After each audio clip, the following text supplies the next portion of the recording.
እና ደግሞ አሁን ቁርስ ልሰራ ነው። ሩታም ባለሙያ ናት። የምን ባለሙያ ብቱ የሽሮ የሽሮና የቲማቲም 2 ቀን ሙሉ የበላሁት ሽሮ ነው። ስንት ነገር ተቀየረ በህይወቴ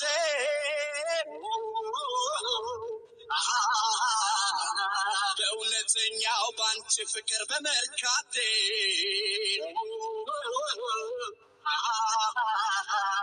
እድሜ ላንቺ አንድ ያመንኩት እውነት አለ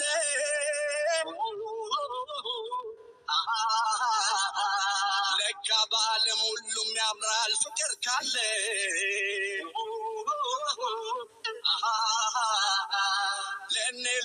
ለኔ አንቺ ነሽ ለኔ ፈጣሪ ሸለመኝ ብትሆኝ ከጎኔ ሌላ ይቅርብኝ ሌላ መታሰቢያ ይሆን ላንቺ ነገላ ቀመጣል እንዳደራ ሰው ደግም ሰራ ግፍ በጠዋቱ ሳይበላ በባዶዱ ሁሉ ጉድ የምታመጣው እራሷ ናት። የምር ውጭ እንብላ ብያታለሁ። ውጭ ለምን ብለን ቆይ ከዚሁ ኢኮኖሚ ይቃወስብን።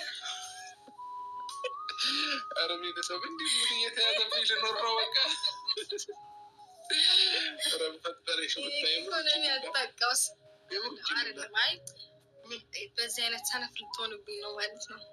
አይ አይደለም። አይ ምን አለበት ትክክለኛ ኑሮ ስንጀምር ከተወዛገበው ኑሮ ስንወጣ ችግር የለውም። ቤት ውስጥ የምንበላው ግን ኧረ በስመ አብ ባል ነገር የለም። ይሄ በቃ ከትንሽ ነው የምትማረው አይደል? እሺ። ስለዚህ በቃ ምን እያስተማርሽኝ ነው መሆኑ ነው። ኧረ እሺ ቁርስ ማቅረቢው ግን የምር እየከበደኝ ነው። እኔ ውጭ ብንበላ ደስ ይለኛል።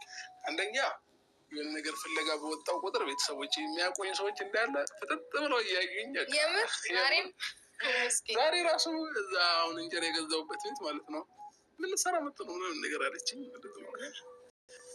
ተበላ። ስለዚህ ማለት ነው ቤተሰብ ውጭ ከዚህ በኋላ ውጭ ነው የምንበላው። አይሰራም ቤት ውስጥ ያሳምናል።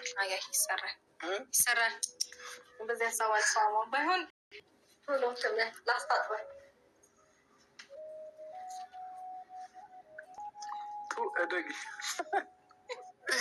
እደጊ ተመለጊ በቁመት ወደ ላይም ወደ ጎንም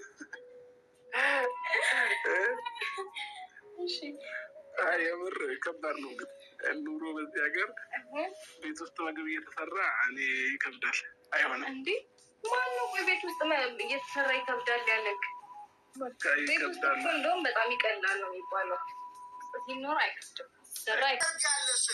ሰው አያይም። ከሚስቱ ተደብቆ ነው የሚመጣው። አዎ ጉዳዩን የምታረጉት በድብቅ ቤት ውስጥ ነው።